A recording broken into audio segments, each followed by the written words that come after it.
Hi friends, welcome to this channel. In this video, I will tell you and show you how you can easily transfer your Google photos from one phone to another phone. Please friends, subscribe to our channel, be sure to put your likes, and don't forget to write comments at the end of the video. So, let us get started with you. And first, open up Google Photo on your phone where you want to transfer your photos from.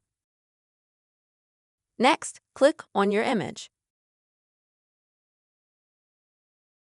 Now here you'll find Google Photo settings at the bottom.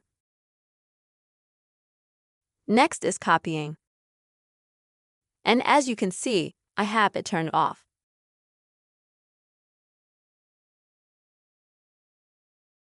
If you have it turned off as well, then you'll need to activate this feature by just turning it on and waiting for all the photos that you have on your phone in your gallery. Wait for them all to just copy over here to Google Photo.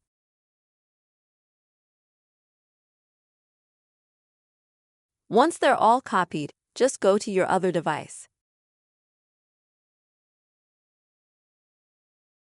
Go to Google Photo, add your account here, and then do the same thing. Go to Google Photo Settings, then go to Copy. Activate it, and that way, on your other device, you will be able to see on your Google Photo all the photos that you have copied from your other device. This is the simple way, friends. You will be able to transfer photos from your Google Photo from one phone to another. I really hope this video was helpful for you. Please don't forget to subscribe to our channel, write your comments, and also put your likes. See you soon.